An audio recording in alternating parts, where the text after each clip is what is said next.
같이 기도하고 말씀을 생각하십니다.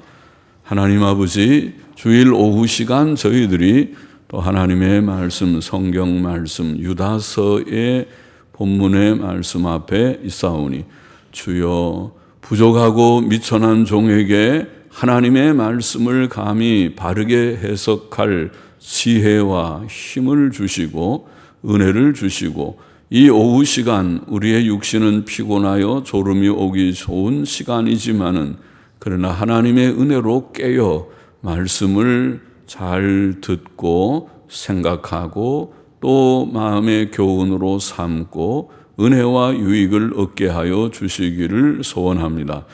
주의 영, 진리의 영께서 저희 가운데 계시오니 미천하고 무익한 종의 심령에 계시고 또 주를 사랑하는 사모하여 이 오후에도 주여 예배드리는 사랑하는 심령 한 심령 한 심령 속에 계시고 우리 회중 가운데 역사하심을 감히 믿사오니 주께서 말씀하여 주시고 말씀케 하여 주시고 말씀을 듣고 받게 하여 주시사 하나님의 뜻이 이루어지게 하여 주옵소서. 예수님의 이름으로 감사하며 기도하옵나이다. 아멘. 아멘.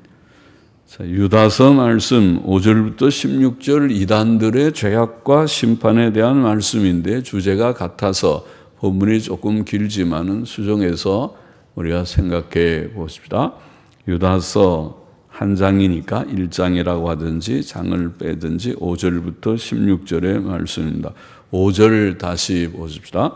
너희가 본래 범사를 알았으나 내가 너희로 다시 생각나게 하고자 하노라. 주께서 백성을 애굽에서 구원하여 내시고 후에 믿지 아니하는 자들을 멸하셨으며 너희가 본래 범사를 알았으나 내가 너희로 다시 생각나게 하고자 하노라. 바울도 로마서 15장 14절 15절에 비슷한 말씀을 했는데 대사도 바울이나 여기에 야고보의 동생 형제 유다나 겸손하게 권면하고 있습니다. 참 본이 되죠. 겸손한.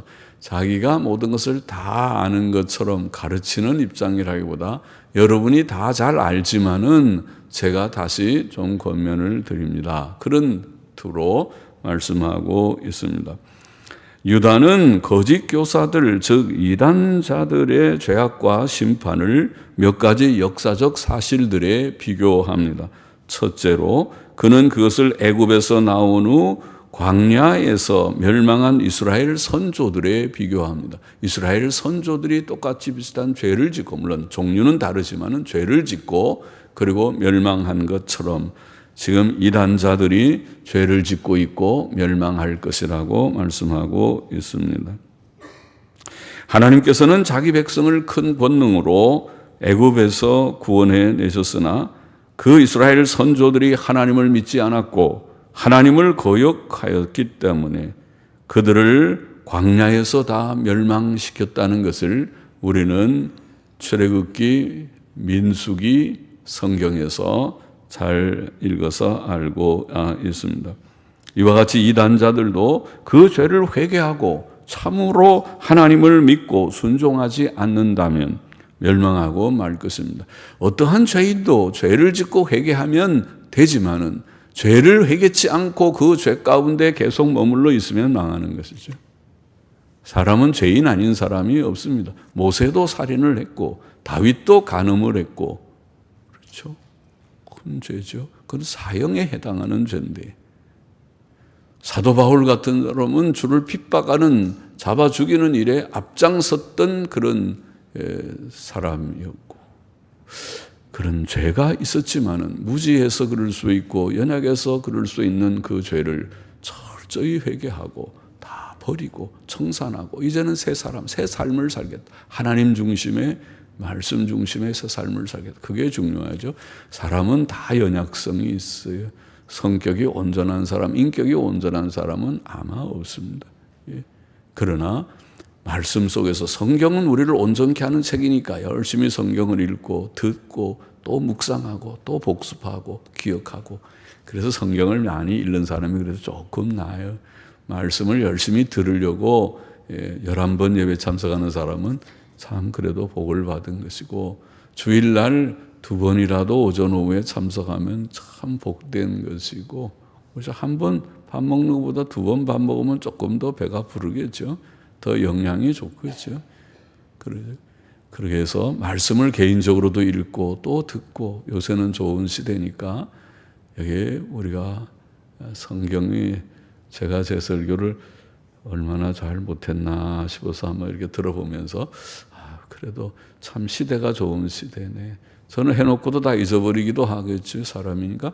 근데 또 들어보니까 그것도 또 좀 좋은 점도 있다. 그러니 옛날과 다르게 예수님을 오늘날처럼 다 녹음을 하든지 녹화를 했다면 얼마나 좋을까. 우리가 매일 예수님 설교를 생생하게 들을 수 있을 텐데, 사도 바울이 그렇게 했으면 얼마나 좋겠나. 아직 음성이나 육성은 없고 그 모습은, 영상은 없지만은 책이 있으니까 책을 열심히 읽는 사람은 같은 것이다. 예수님의 모습은 몰라도 예수님의 복음서를 또 쭉 읽고 또 읽고 또 읽고, 그것을 좀 해석해서 정확히 뜻을 새기면서 읽고, 그렇게 하면 좋을 것이다. 말씀을 통해서 회개하고 믿고 순종하지 않으면 멸망하고 말 것이다. 6절 보십시다. 또 자기 지위를 지키지 아니하고 자기 처소를 떠난 천사들을 큰 날의 심판까지 영원한 결박으로 흑암에 가두셨으며, 둘째로, 처음은 출애굽한 선조들처럼 그 예를 들고, 둘째는 이단자들을 자기 위치를 떠난 천사들처럼, 자기 위치를 떠난 천사들의 비교를 했습니다. 그 천사들은 사탄과 악령들을 가리킬 것이라고 보입니다. 사탄과 악령들은 교만하여 하나님께서 정해주신 위치, 즉 피조물로서의 위치를 지키지 아니하고 타락했지요. 그래서 하와에게 접근해서 너도 하나님 먹지 말라는 선과 악을 알게 하는 나무, 저 선악과라고 우리가 말하는 그 나무의 열매를 먹으면 눈이 밝아져서 하나님처럼 될 것이다. 하나님처럼 되다니. 하나님과 가히 피조물이 하나님과 견주려고 하다니. 이게 교만이죠. 교만의 특성입니다. 교만한 자들이 다 하나님 앞에, 하나님을 경외하는 자는 다 겸손해요. 우리는 티끌과 같은 부족한 죄인이고 부족한 종들입니다. 깨닫게 되지만은, 교만한 사람은 자기를 굉장히 점점 올라가서 하나님과 대등하게 만들려고 하지. 그래서 마귀가 그랬습니다. 교만해서 하나님처럼 되려고 하는 그런 교만이 있었다고 보이죠. 그처럼 자기 위치를 떠난 천사들이라고 표현했습니다. 과연 디모데전서 3장 6절에는 마귀의 죄를 교만이라고 말했습니다. 물론 모든 악한 천사들이 지금 영원한 결박으로 흑암에 갇혀 있는 것은 아니라고 봅니다. 왜냐하면 지금 천사들이, 악령의 역사들이 땅 위에, 세상에 많이 있다고 봅니다. 세상의 문화, 세상의 교회 속에서 배교와 타협과 혼돈의 시도, WCC나 WEA나 다 그 속에 악령들의 역사가 많이 있다고 보입니다. 그래서 지금 역사하고 있지만은, 그러나 분명히 악령의 일부들을 하나님께서는 여기 표현대로 하나님의 큰 심판까지 영원한 결박으로 흑암에 가두셨다. 지금 지옥의 흑암에 가두어 있는 악령들이 있다고 보입니다. 베드로후서 2장 4절에서도 비슷한 말씀을 우리가 읽은 바가 있었습니다. 타락한 천사들을 벌하셨듯이, 이처럼 벌하여 어두운 지옥에 그들을 가두셨듯이 하나님께서는 이단자들도 지옥에 던지실 것입니다. 요한계시록에 말했죠. 적그리스도와 짐승들, 13장에 첫째 짐승, 둘째 짐승. 첫째 짐승은 적그리스도를 상징했다고 보이고, 둘째 짐승은 타락한 종교 단체나 종교적인 인물, 그것이 WCC나 WCC가 나중에 로마 천주교 RCC와 결합된 그런 최종적인 배교의 단체가 일어나지 않겠는가, 그런 예상을 저는 하지만은 그런 어떤 단체일 것이다. 그것이 말하는 새끼양같이 상징된 두 번째 짐승일 것이다. 그런데 그 결말은 적그리스도이든지 또 종교적인 부패된 음료로 표현된 단체든지 그 종말은 지옥의 불못, 지옥 불못에 던지울 것이다. 그렇게 요한계시록은 말씀하였죠. 7절 보십시다. 소돔과 고모라와 그 이웃 도시들도 저희와 같은 모양으로 간음을 행하며 다른 색을 따라가다가 영원한 불의 형벌을 받음으로 거울이 되었느니라. 셋째로 유다는 이단자들의 죄와 심판, 이단자들을 소돔과 고모라에 비교합니다. 옛날 소돔과 고모라와 그 이웃 도시들에 사는 사람들은 창세기 18장 19장에 나와 있죠. 18장에 소돔 고모라의 죄악을, 19장은 유황불비의 심판을 말하지 않았습니까? 매우 음란했습니다. 심히 음란하여 그 심히 음란한 음란이 좀 도가 지나칠 때 나오는 것이 동성애입니다. 그렇죠? 동성애.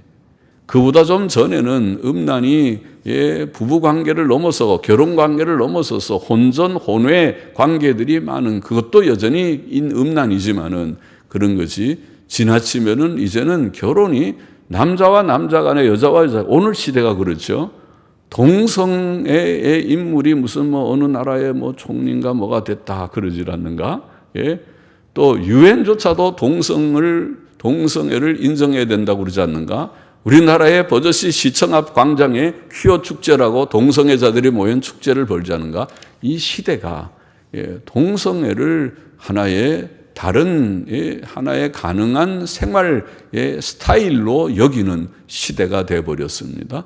이것이 부도덕이 점점 심해지면 오는 최종제, 이게 멸망 직전의 현상입니다.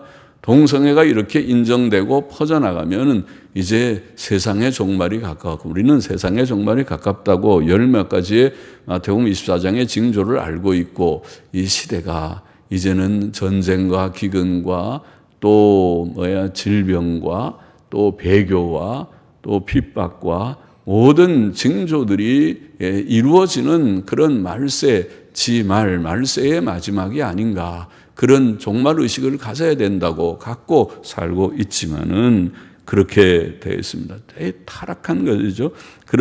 이런 것이 소돔 고모라가 멸망할 때의 멸망의 죄는 성적인 타락이고 그것의 극한 형태인 동성애적인 일들이었다는 것을 창세기 18장에서 볼 수가 있는 거죠. 그래서 이게 그 정도 지경이 되면 그것이 지금은 그래도 아직은 통제돼서 그래도 좀 우리나라는 그러면 여론이 막 공격하고 재판에서 가두기도 한다고 그러고 떠들썩하고 아직은 좀 그렇지만은 그렇지 않은 시대가 되어 간다면 이제 그런 시대가 돼서 그것도 괜찮다 다 요새 그러는데 그런 거 그렇게 크게 여기는, 우리나라도 점점 깨트려지잖아요. 이제는 간통죄 없애버린다고 그러고 낙태법 없애고 그렇게 되면 점점 이제 자꾸 넓어져 가는 거죠. 그러면은 그것이 종말이 오고 말 것이다. 이것은 결코 복된 날이 아니다. 하나님께서 그러면 가만두시겠는가? 가장 위태하기 그지없는 한반도를 하나님께서 하늘에서 보시고 그대로 버려두시는 거예요. 이것들 봐라, 안 되겠다. 한번 저 휴전선을 열어볼까? 그리고 하나님이 열어서 미친 짓을 하라고 몇 사람만 그 마음에 미친 짓을 일으키면은 이 나라에 전쟁이 안 일어날 것이라고 누가 보장합니까? 전쟁 안 일어난다고 백지 가지고 우리 서로 왜 평화 협정하고 약속하고 그거 다 헛된 얘기들입니다. 그것이. 그 종이 조각 가지고 됐습니까? 2차 세계대전이 그래서 안 일어났습니까? 일어났잖아요. 예? 우선 히틀러하고 처칠인가 누가 이게 평화협정 약속하고 돌아가서 이걸로 됐습니다. 환호성하고 그러면서 그 다음에 뻥 터진 것이라고 하지 않던가요? 그렇게 터지는 것입니다. 이 종이 쪽지가 무슨 소용이 있습니까? 예? 그거는 다 오히려 그렇게 합시다 해놓고 뒤에 가서 국리에서 전쟁을 일으키는 하나의 기회를 삼는 일이 될 수도 있는 것이다. 예. 우리가 중요한 것은 경건과 도덕성을 지키는 성도들이 아직도 남아있기 때문에 한국이 베트남처럼 공산화되지 않을 수 있는 조건은 하나밖에 없다.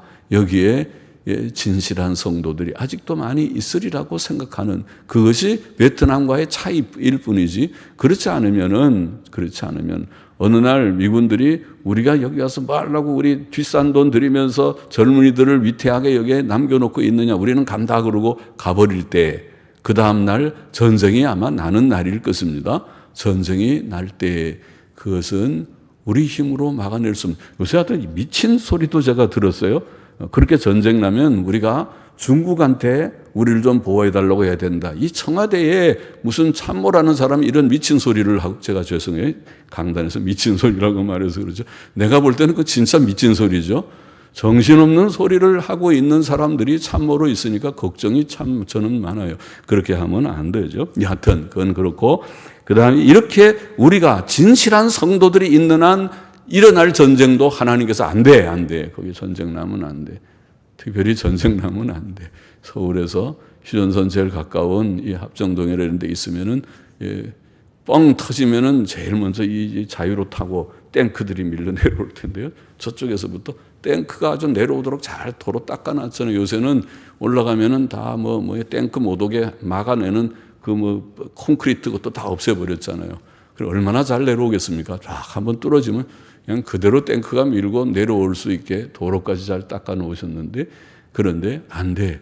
합정동 통과 못 한다. 거기는 내 백성들이 거기 좀 있다. 그렇게 해서 막으면 막을까. 그렇지 않으면은 어려움이 있을 수도 있다. 여하튼 지금 이단자들은 소돔 고모라의 멸망과 같이 이단자들은 성적으로 음란한 자들이기 때문에 하나님의 심판을 받을 수밖에 없다. 8절에 그러한데 꿈꾸는 이 사람들도 그와 같이 육체를 더럽히며 권위를 업신여기며 영광을 회방하는도다. 이단자들이 그러하였다는 것입니다. 이단자들이 그와 비슷하게 꿈꾸는 자라고 표현됐는데, 그들이 꿈으로 하나님과 교통하고 있다고 선전하는 거짓된 신비주의자들, 오늘날로 말하면 은사주의자들입니다. 하나님과 마치 교통하는, 보통 신비주의자들이 하는 거죠. 은사주의자들, 신비주의자들의 특징 중에 하나가 영적인 교만이고, 자기가 하나님과 굉장히 가깝고 여러분이 날 따라오려면 아직도 멀었고, 여러분들은 내가 하나님과 얼마나 가까운지 하나님께 받는 이 모든 내용들을 좀 그저 들을 정도로 사모해야 되고, 이렇게 허풍을 떠는 것이죠. 좋지 않습니다. 성경적이지 않고, 바울도 그런 식으로 하지 않았습니다. 바울 같은 귀한 정도, 지금 금방 읽잖아요. 성경의 저자인 유다도 내가 여러분 다 아는 것을 몇 마디 좀 권면하려고 하는데, 이렇게 겸손하게 얘기해야지. 여러분들은 나 알려면 아직도 멀었다고, 나는 지금 하나님과 직통을 하고 있는 것처럼 허풍쟁이들이 돼서는 안 되고, 그런 은사주의, 신비주의에 빠지지 말아야 되는데, 요즘에는 대교회 치고 은사주의, 신비주의에 빠지지 않은 교회가 없어 보이니까 걱정이죠. 자, 그래서 꿈꾸는 자들이라고 표현했습니다. 그들은 마치 자신들이 하나님의 뜻을 잘 이해하는 것처럼 주장한다는 것이죠. 그러나 실상 그들은 하나님의 종이 아니고 마귀의 종들입니다. 왜냐하면 그들은 육체를 더럽히는 자들, 곧 음란한 자들이고 권위를 업신여기고 영광을 회방하기 때문이라고 그렇게 말씀을 하고 있습니다. 권위와 영광은 하나님께서 교회에 주신 합법적인 권위를 가르쳤다고 보입니다. 이단자들은 교회의 합법적 교훈과 치리에 복종치 않습니다. 물론 우리가 사람의 종이 될 필요가 없고 오직 하나님께 복종해야 하지만, 하나님께서 교회에 주신 합법적 권위에 복종하는 것은 성경이 가르친 바이지요. 그것이 마태복음 16장 18장에 말씀한 하나님의 말씀의 권위고, 그것이 땅에서 묵으면 하늘에서도 묵고 땅에서 풀면 하늘에서도 풀리는, 마치 죄사함의 권세를 준 것처럼 하는 것이 복음의 권세요. 또 교회의 질서를 외주신 마태복음 18장의 권징의 권세가 그러합니다. 그런데 믿음 없는 사람들은 그것부터 하죠. 이스라엘 백성들이 모세에 대해서 불평하듯이, 모세에 대적하고 대항하듯이 그렇게 하죠. 합법적 권위에 대해서 함부로 말을 하고 비난하고 하는 것은 참 잘못된 악한 일이죠. 히브리서 13장 17절도 그래서 하나님께서 주신 교회의 합법적 권위에 대해서 복종하라고 말씀했죠. 그래야 되죠. 그래야 교회가 좀 질서가 있죠. 그렇지 않으면은 안 되겠죠. 교인들이 교회의 합법적 교훈과 권위에 복종치 않는다면 교회는 이단을 막아낼 수 없고 분파의 죄악과 혼란을 막아낼 수 없을 것입니다. 이단자들은 교회 속에 와서 휘저어 놓는 일을 잘 할 것입니다. 와서 조금 틈만 보이면 약간 약점만 있으면 그거 갖고 터들이대서 온 교회를 어지럽혀 놓을 수가 있겠죠. 그럴 때 교인들이 그래도 합법적 권위에 대해서 늘 복종하는 마음을 가지면은 크게 흔들리지 않고 질서가 좀 있지 않겠는가 싶습니다. 9절 보십시다. 천사장 미가엘이 모세의 시체에 대하여 마귀와 다투어 변론할 때에 감히 회방하는 판결을 쓰지 못하고 다만 말하되 주께서 너를 꾸짖으시기를 원하노라 하였거늘 이 사람들은 무엇이든지 그 알지 못하는 것을 회방하는도다. 또 저희는 이성 없는 짐승같이 본능으로 아는 그것으로 멸망하느니라. 천사장 미가엘이 모세의 시체에 대해 마귀와 변론한 일은 모세의 승천이라는 책에 있었다고 전해집니다. 오리겐이나 또 클레멘트의 글들에 그런 말이 있다고 합니다. 구약 성경에는 나오지 않습니다. 그러나 옛날부터 입으로 전해 내려오는 내용이었다고 보이고 그것이 가경이라는 지금 모세의 승천이라는 책들 지금은 없지만은 그 책에 인용되었다고 보입니다.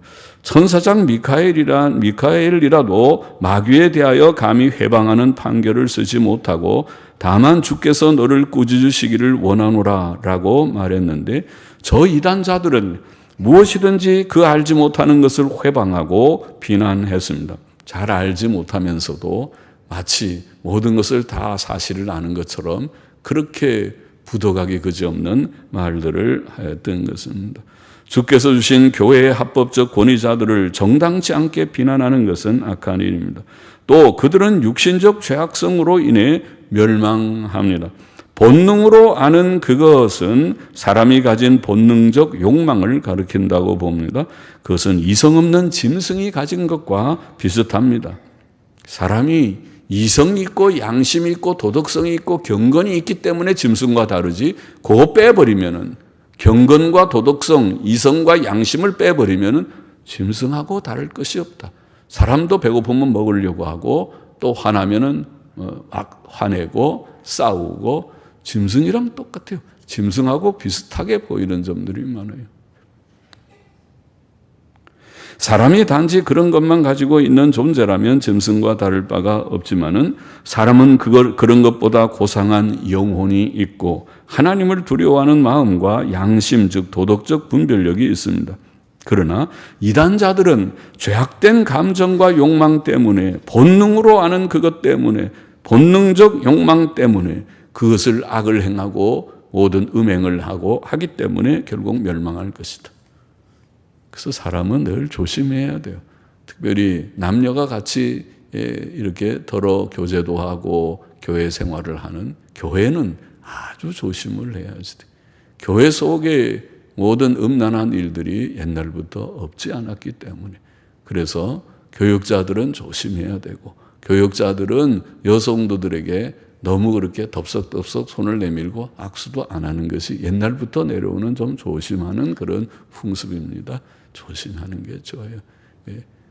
그래서 잘못되는 일이 많기 때문에 교회 속에서 옛날부터 그런 일이 많고 그래서 나는 괜찮다. 우리는 순수하다. 순수한 것이 없어요. 순수하게 아까 뭐라고 그랬어요? 본능으로 아는 그것. 순수한 우리의 본성 속에 죄성이 있기 때문에 그런 것입니다.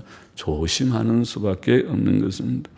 11절 화 있을진저 이 사람들이여 가인의 길에 행하였으며 삭슬 위하여 발람의 어그러진 길로 몰려갔으며 고라의 폐역을 쫓아 멸망을 받았도다. 유다는 이단들을 세 명의 인물들에 비교하는데 첫째로 그들은 가인의 길을 가고 있다. 그렇게 말합니다. 가인은 하나님께서 자기의 제사는 받지 않으시고 자기 동생의 제사를 받으셨다는 이유 때문에 자기의 동생을 미워하여 들판에서 쳐 죽이지 않았습니까?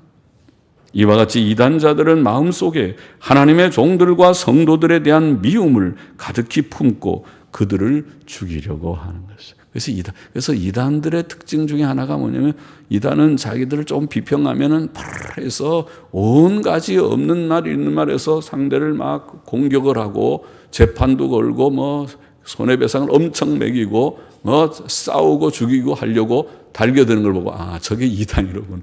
그건 이단이 그래요. 정통은 그렇잖아요. 정통은 비평은 하지만은, 비평을 어떤 때는 잘못했을 때는 강한 비평도 하지만은 그것이지, 비평하고 변론하지 그것 때문에 상대를 막 해하려고 하고 그렇게 하지는 않지요.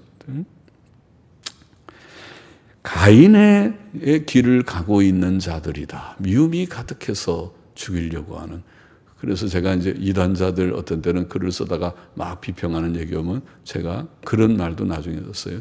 당신들 비평을 잘해. 잘못하면은 형제를 미워하는 것은 살인하는 것이니 그 자는 어둠 가운데 있고 생명이 없다고 성경에 말했는데 당신의 말이 여기에 저촉되면 당신이 그거는 지옥 가는 자와 똑같은 건 지옥이란 말 안 했지만은 생명 없는 구원받지 못한 자라고 하는데 비평은 조심해야 된다.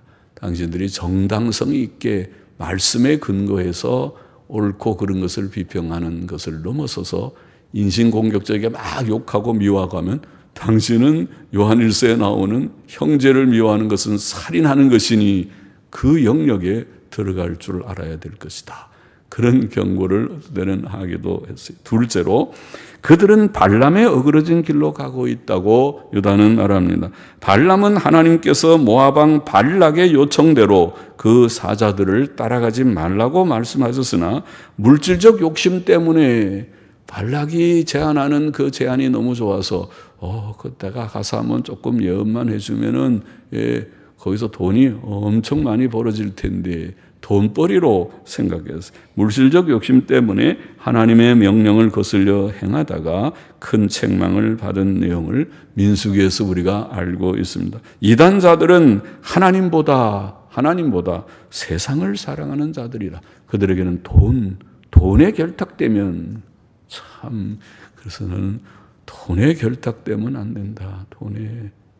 이단들은 돈이 많은 것 같더라고요. 교회에 아마 헌금 가지고 장사를 하는지 부동산 투기를 하든지 아니 무슨 사업을 해갖고 돈을 버는지 그 머리가 잘 돌아가는지 돈이 많아요. 그래서 이단들에 대해서 비평하지 않고 하면은 이단들이 그 사람들에게 돈도 가서 하면 이단 단체에 가서 설교하면 사례도 많이 줄 수 있고 또 어떤 사람은 책을 썼는데 거기에 이단 단체에서 그 책을 많이 위에서 일종의 팔아주는 것도 일종의 뇌물과 비슷한 거죠. 그래서 사회에 하는 일에 무슨 자기 책 하면은 사람들이 사주면서 거기 돈 많이 주고 그러면 결국엔 뇌물죄로 적용되는 것과 비슷한 이치죠.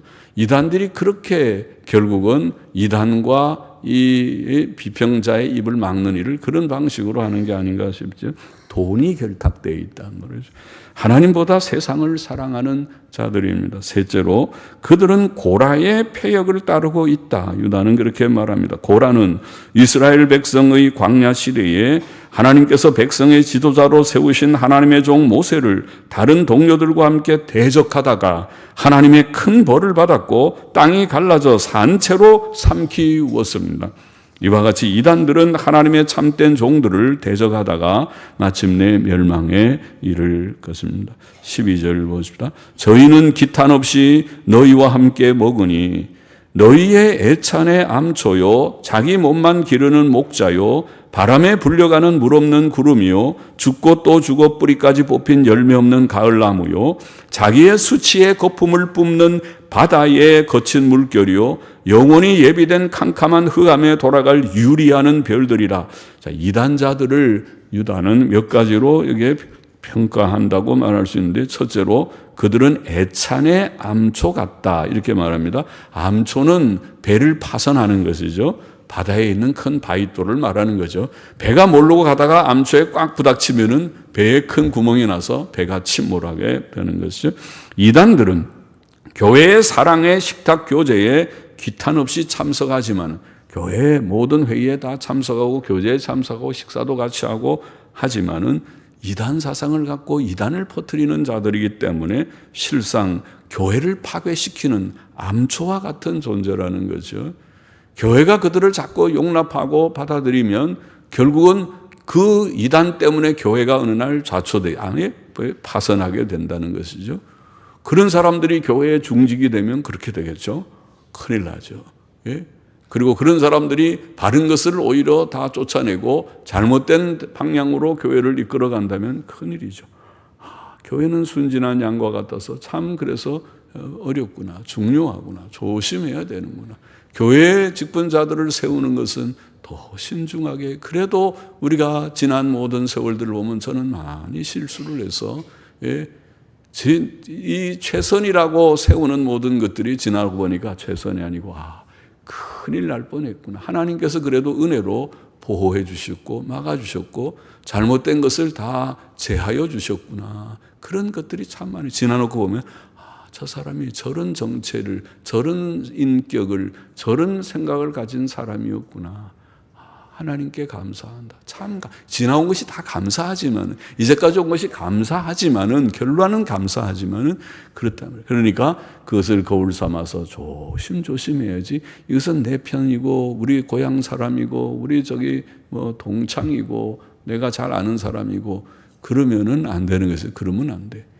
안 되고 하나님의 진리대로 바른 진리 사상과 인격성과 도덕성을 잘 살피는 수밖에 없는데, 그래도 참 힘들어요. 그것이 잘 알 수가 없는 것이죠. 둘째로, 그들은 자기 몸만 기르는 목자와 같다. 목자는 양을 기르는 자요, 선한 목자는 양들을 위해 목숨까지 버린다고 예수님께서 요한복음 10장 11절에 말씀하셨지만은, 이단들은 양을 기르지 않고 자기 몸만 기르는 목자다. 자기 몸만 기른다.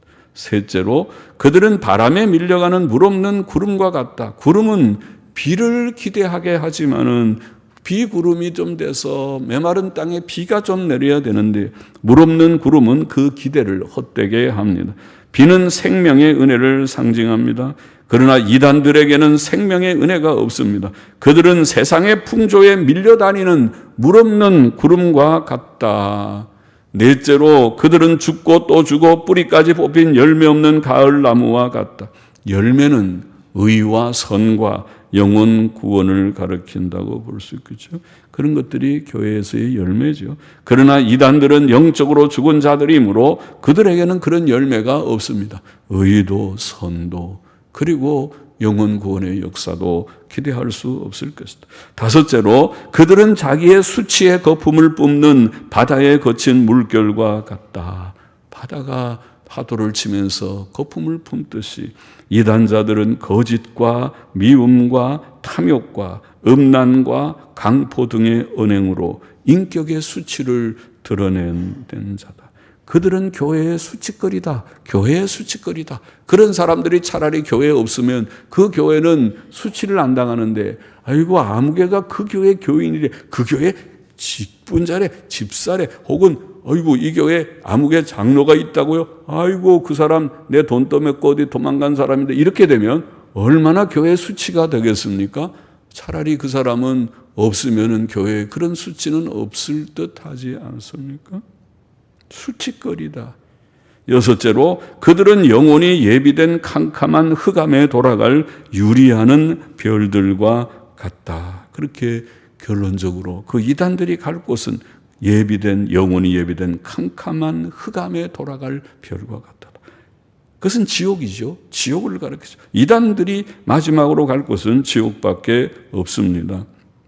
14절 보시죠. 아담의 7세손 에녹이 사람들에 대하여도 예언하여 이르되, 에녹이 이 사람들이라고 이르어야 되겠지. 이 사람들에 대하여도 예언하여 이르되, 보라, 주께서 그 수만의 거룩한 자와 함께 임하셨나니 이는 무사람을 심판하사 모든 경건치 않은 자의 경건치 않게 행한 모든 경건치 않은 일과 또 경건치 않은 죄인의 주께 거슬러 한 모든 강팍한 말을 인하여 저희를 정죄하려 하심이라 하였느니라.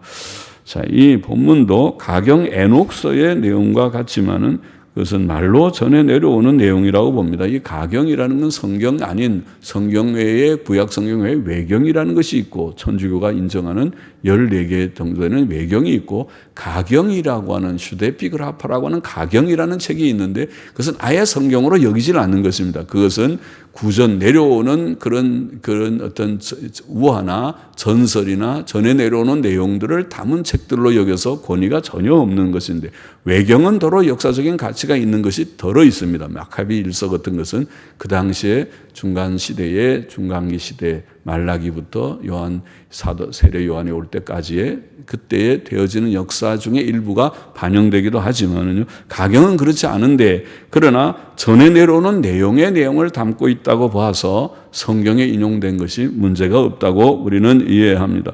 주께서는 재림하실 때 이단자들을 심판하실 것이다. 수만의 거룩한 자는 구원받은 성도들을 가리킬 것입니다. 재림 때에 주님이 성도들과 함께 오실 것이다. 데살로니가전서 5장에 그랬죠. 주의 재림의 목적은 악인들에게 징벌을 하시는 것입니다. 본절은 경건치 않은 이라는 말을 여러 번 반복하고 있지요. 이단들은 불경건한 자들이요, 그들은 주의 심판을 피할 수 없다는 것이죠. 16절 마저 보십시다. 이 사람들은 원망하는 자며 불만을 토하는 자며 그 정욕대로 행하는 자라. 그 입으로 자랑하는 말을 내며 이를 위하여 아첨하느니라. 이단의 세 가지 특징이 다 나와 있죠. 이단들은 교만하고 하나님을 향해 또 교회의 합법적 권위자들을 향해 원망하고 불만을 토하고 그 입으로 자랑하는 말을 하는 그 이단의 특징이고, 교만하기 때문에 불평 원망하고, 그리고 또 자기 자랑은 많이 늘어놓고 그러는 자들이고, 두 번째는 그 정욕대로 행하는 음란한 자들이고, 셋째는 탐심이 있어서 물질적 이익을 구하며 아첨하는 자들이라. 부자들 앞에 가서 축복하고 아첨을 해서, 그래서 뭐 좀 사례라도 받아볼까나 그러고 자기에게 이익되는 것을 구하고, 그리고 신방도 그런 부자들 집이나 줄창나 빠르게 다니고, 이런 자들이 이단들의 특징 중에 하나다. 그렇게 보일 수 있을 것입니다. 그들은 하나님의 참된 종이 아니다. 오늘 교훈을 정리해 보십시다. 이단들의 죄와 심판에 대한 말씀을 통해서 우리는 이단들의 특징을 보면서 그것을 교훈을 삼고, 그것을 반대로 교훈을 삼아요. 첫째로 우리는 교만치 말아야 하겠습니다. 이단자들은 자기 위치를 지키지 않는 교만한 자들이다. 그들은 합법적 권위를 비방하고 불평, 불만, 원망, 자랑하는 자들이다. 그렇게 말했습니다.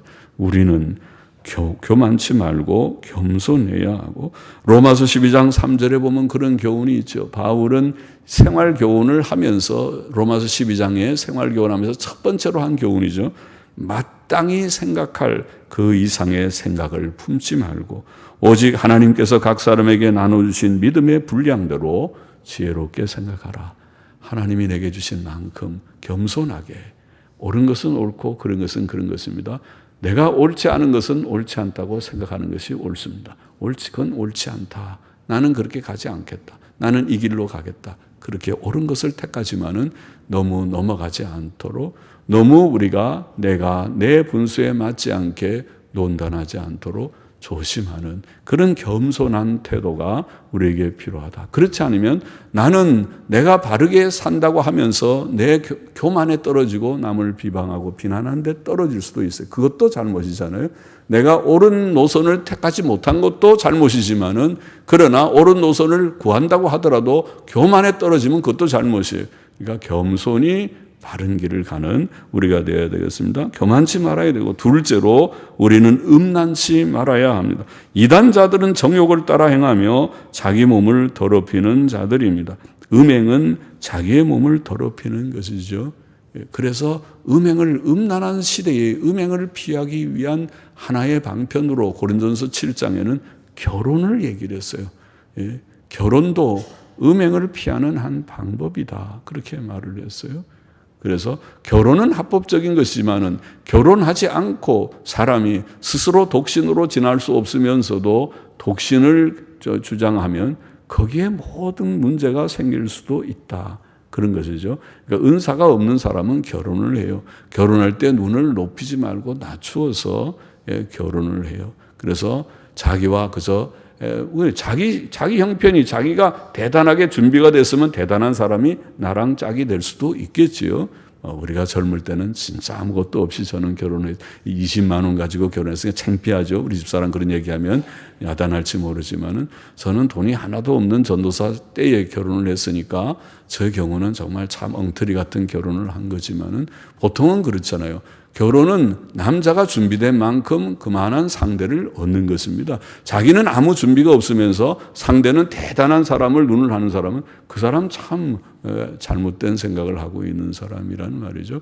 그러니까 그러지 말고 내 형편 처지에 맞게 눈을 낮추어서 그런 좋은 믿음의 사람, 믿음이 독실하고 형편에 맞는 사람은 없는지 살피는 것이 필요하겠죠. 엉뚱한 얘기를 했습니다. 음란하지 말라. 음행은 자기 몸을 더럽히는 죄다. 예, 고린도전서 6장 18절에 음행을 피하라. 사람이 범하는 죄마다 몸 밖에 있거니와 음행하는 자는 자기 몸에게 죄를 범하느니라. 다른 죄와 좀 다른 것이에요. 7계명 음행의 죄는 자기 몸으로 죄를 짓는 거기 때문에 그것을 따라가고 자기 몸을 더럽히는 것입니다. 성도는 음행을 피해야 된다. 음란하지 말고. 셋째로 우리는 탐심을 버려야 된다. 이단자들은 결국 하나님 없는 자들은 세상밖에 없어요. 하나님이 있는 자가 하나님을 우리가 섬겨야 세상에 아무것도 아니다. 분토와 같이 여긴다. 그래서 예. 그저 하나님이 먹을 것과 입을 것을 주시니까 그것으로 나는 만족한다. 예. 대굴 같은 집을 내가 구하는 것도 아니고 월급 얼마 몇백만을 내가 구하는 것이 아니고 먹을 것과 입을 것이 있고 머리 둘 곳이 있으면 할렐루야 됐다. 이런 신념으로 사는 것이 신자라고 했어요. 하나님께서 큰 집을 주면 감사하고 큰 집을 안 줘도 감사하고 그런 것이지. 그죠?